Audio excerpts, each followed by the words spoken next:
ආයිබෝවන් අතීතයේ සිට අද දක්වා පරම්පරාවෙන් පරම්පරාවට කියවුණු කතා පරණ පොත්පත් අතරේ සැඟවුණු දනුම මහලු මිනිසුන්ගේ මතකයේ තවමත් ඉතිරිව ඇති අතීතය. අපි කරන්නේ කුමක්ද? පරණ පොත්පත් පෙරළමින් මහලු මිනිසුන්ගෙන් අසමින් සොයා බලමින් කියවමින් විමසමින් එකතු කරගත් දෙනුම පරීක්ෂා කර බලමින් ඔබ වෙනුවෙන් ගෙනෙන්නේ කිසිදු බොරුවකින් තොරව ප්‍රාමාණික මූලාශ්‍රය සුරෙන් සකස් කළ සත්‍ය තොරතුරු පමණයි. මෙයයි හෙළ පුරාණ රහස් ගවේෂණය. අපි ඔබට ගෙනෙන්නේ පරණ පොත්වල සඳහන් මන්තර ශක්ති, ජනප්‍රවාදවලට අනුව වාසනාව හා ධනය ආකර්ෂණය කරන ක්‍රම, ඇස්වහ, කටවහ, කොඩිවින පිළිබඳව මහලු අයගෙන් අසා දැනගත් සත්‍යයන්, පැරණි ලිපිලේඛනවල සඳහන් ඉතිහාසයන්, පර්යේෂණයෙන් සොයාගත් ප්‍රාමාණික මූලාශ්‍රවලින් තහගුරු කළ සත්‍ය තොරතුරු පමණයි අපි ගෙනෙන්නේ. මේවා ඇත්තද? අපි සොයන්නේ පොත්පත් අතරේ. අපි අසන්නේ මහලු මිනිසුන්ගෙන්. ඔබත් අපිත් එකට සොයා යමු. ඔබත් මෙවැනි සත්‍ය තොරතුරු දැනගන්න කැමතිනම් දැන්ම අපේ channel subscribe කරන්න. වීඩියෝවට like එකක් දාන්න. ඔබේ අදහස් කමෙන්ට් කරන්න. පරණ පොත්පත් අතරේ සැඟවුණු මහලු මිනිසුන්ගේ මතකයේ ඉතිරිව ඇති අතීතයේ සත්‍ය සොයා යන අපගේ ගවේෂණ ගමනට ඔබත් එක්වන්න. එනම් අද වීඩියෝව පටන් ගමු.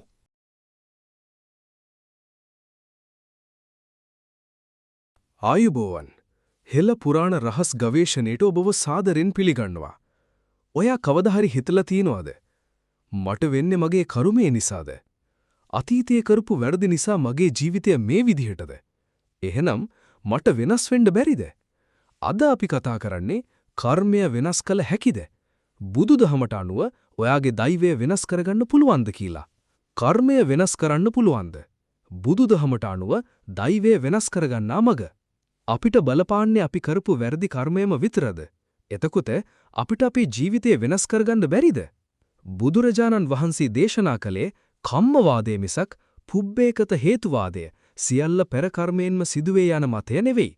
ඒ නිසා ඔයා අතින් අතීතයේ මොන වගේ අකුසල කර්ම සිද්ධ වෙලා තිබුණත් මේ වර්තමාන මොහොතේ ඔයා ගන්නා තීරණ සහ ක්‍රියාවන් මගින් ඒ කර්මයන්ගේ බලපෑම යම්තාක් දුරකට හෝ සම්පූර්ණයෙන්ම වගේ විනාශ කරගන්න ඔයාට පුරුවන්. අද අපි කතා කරමු බුදුදහමට අනුව අපේ අතීත කර්මයන්ගේ අහිතකර බලපෑම් අවම කරගෙන ජීවිතය සාර්ථක සහ සැනසිලිදායක කරගන්නේ කොහොමද කියලා. 1. ලුණු කැටය සහ ගංගා නදිය. කර්මය වෙනස් කරන්නේ කොහොමද කියන එක බුදුරජාණන් වහන්සේ හරිම ලස්සන උපමාවකින් පැහැදිලි කරලා තියෙනවා. හිතන්න ඔයා කුඩා වතුර වීදුරුවකට ලුණු කැටයක් දානවා කියලා. එතකොට ඒ වතුර වීදුරුවේ තියෙන වතුර ඔක්කොම ලුණු රහ වෙනවා. බොන්න බැරි වෙනවා. හැබැයි ඔයා ඒ ලුණු කැටේම දැවන්ත පිරිසිදු වතුර ගලාගෙන යන ගංගාවකට දැම්මොත් මොකද වෙන්නේ? ඒ ගඟේ වතුර ලුණු රහ වෙන්නේ නැහැ. මිනිස්සුන්ට වෙනද වගේම ඒ වතුර බොන්න, නාන්න පාවිච්චි කරන්න පුළුවන්. මේ උපමාවෙන් ඔයාට දෙන පණිවිඩය හරිම ගැඹුරුයි. ලුණු කැටය කියන්නේ ඔයා අතින් සිද්ධ වුණු අකුසල කර්මයක්. වතුර වීදුරුව කියන්නේ ගුණධර්ම වලින් අඩු, කුසල් ශක්තිය අඩු හිතක්. මහගඟ කියන්නේ අප්‍රමාණ කුසල් පුරපු මෙත්තා, කරුණා, මුදිතා, උපේක්ඛා කියන සතර බ්‍රහ්ම විහරණ වලින් පිරිණු විශාල හිතක්. ඔයා ඔයාගේ හිත වතුර වීදුරුවක් වගේ පොඩි කරගත්තොත් පොඩි අකුසලයකිනුත් ඔයාව ලොකුවටම වටන්න පුළුවන්. හැබැයි ඔයා ඔයාගේ හිත මහා ගංගාවක් වගේ ගුණධර්ම වලින් සහ කුසලයෙන් පුරවගත්තොත් අතීතයේ සිද්ධ වුණු අකුසල් වලට ඔයාව වටන්න තියෙන ඉඩකඩ ගොඩක් අඩු වෙනවා. වර්තමාන මොහොතේ ප්‍රතිසංස්කරණය, the power of now. කර්මය කියන්නේ ක්‍රියාව සහ ප්‍රතිඵලය, cause and effect. අතීත කර්මය කියන්නේ එක කොටසක් විතරයි. බුදුදහමේ න්‍යාම ධර්ම 5ක් ගැන කියවෙනවා. ජීවිතේ සිද්ධ වෙන හැමදේම කර්මය නිසාම වෙන්නේ නැහැ. උදාහරණයක් විදිහට දේශගුණය, ජීව විද්‍යාත්මක හේතු, සිතේ ස්වභාවය වගේ දේවලුත් බලපානවා. ඔයා වර්තමානයේ සිහියෙන් ජීවත් වෙලා අකුසල් සිතිවිලි පාලනය කරලා කුසල් දහම් වර්ධනය කළොත් අර අතීත අකුසල් කර්මයන්ට පැල දෙන්න තියෙන ප්‍රත්‍යයන් නැති වෙලා යනවා. අන්තිමට ඒ කර්මයන් පැල නොදී අහෝසි කර්ම බවට පත් වෙන්න පවා පුළුවන්. කර්මය වෙනස් කරගන්න ප්‍රායෝගිකව කරන්න ඕන දේවල්. ඔයාගේ ජීවිතයට සැනසීම ළඟා කරගෙන සහ කර්ම ශක්තිය යහපත් අතට හරව ගන්න බුදුදහම තුලින් අපිට ගත හැකි ප්‍රායෝගික පියවර කිහිපයක් මෙන්න. මහා කුසල් ශක්තියින් උපදවා ගැනීම, පුණ්‍ය ශක්තිය. සීල, සමාධි, ප්‍රඥා කියන ත්‍රිශික්ෂාව වර්ධනය කරමින් උපදින කුසල් ශක්තිය අති මහත්. දිනපතා පංචශීලයේ ආරක්ෂා කිරීම, දානමාන දීම, සහ අසරණ අයට උපකාර කිරීම තුලින් ඔයා වටා විශාල ආරක්ෂක පවුරක් හැදෙනවා. මේ කුසල් ශක්තිය නිසා අකුසල් විපාක යටපැතිලා යනවා. මෙත්තා භාවනාව, මෛත්‍රී සිත පැතිරීම. මෛත්‍රිය කියන්නේ විශ්වයේ තියෙන ප්‍රබලම ශක්තියක්. ඔයා හැමෝටම වෛරයෙන් තොරව මෛත්‍රියෙන් කටයුතු කරද්දී ඔයාගේ සිතේ තියෙන වෛරේ සහගත කර්ම ශක්තියින් අහෝසි වෙන්න පටන් ගන්නවා. අංගුලිමාල මහ රහතන් වහන්සේ දහස් ගණනෙක් මිනිස්සු මැරුවත් උන්වහන්සේ සිත දියුණු කරලා රහත් වුණාට පස්සේ ඒ කිසිම අකුසලයකිනුත් උන්වහන්සේව අපායට ගෙනියන්න ශක්තියක් තිබුණේ නැහැ. සිත රීප්‍රෝග්‍රෑම් කිරීම, යෝනිසෝ මනසිකාරය.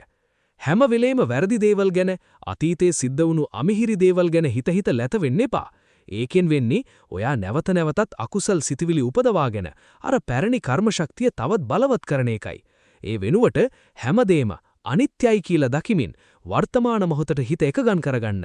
මනෝ පුබ්බංගමා ධම්මා සියල්ලටම සිත පෙරතුවේ. වීර්ය සහ ප්‍රඥාව, effort and wisdom. බුදුදහම කියන්නේ අතහැරීම විතරක් නෙවෙයි, නිවැරදි උත්සාහය, සම්මා වායාම අගය කරන දහමක්. මගේ කරුමය තමා කියලා අඬ ඉන්න එක බුදුදහමට අයිති දෙයක් නෙවෙයි.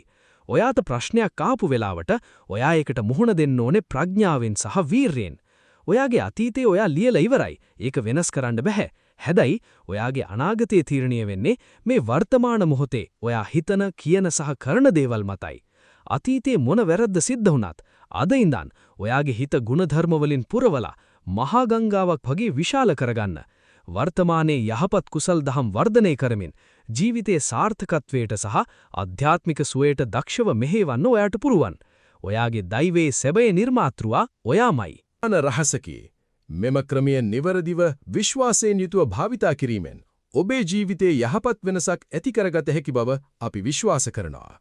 ඔබ මෙම ක්‍රමය උත්සාහ කර බැලුවේ නම් ඔබට ලැබුණු අත්දැකීම් පහලින් කමෙන්ට් කර අප සමග බෙදා ගන්න. ඔබගේ මිතුරෙකුටත් මෙය ප්‍රයෝජනවත් වී හැකිනම් මෙම වීඩියෝව ෂෙයාර් කිරීමට අමතක නොකරන්න. ඔබගේ අදහස් අපගේ ඉදිරි වීඩියෝ සඳහා විශාල ශක්තියක් වේ. තවත් මෙවැනි හෙළපුරාණ රහස්, ගුප්ත දැනුම සහ ජීවිත ජයග්‍රහණ ක්‍රම දැන ගැනීමට අපගේ නාලිකාව සබ්ස්ක්‍රයිබ් කර බෙල් අයිකන් එක ක්‍රියාත්මක කරන්න. එවිට අප නව වීඩියෝවක් අප්ලෝඩ් කරන සෑම විටම ඔබට පළමුව දැන ගැනීමට හැකිවේ. ඔබේ ජීවිතයට මෙම පුරාණ දැනුම ප්‍රයෝජනවත් වන්නට අපි බලාපොරොත්තු වෙනවා. ඊළඟ වීඩියෝවෙන් නැවත හමුවෙමු. ජය වේවා. සුබ පැතුම්.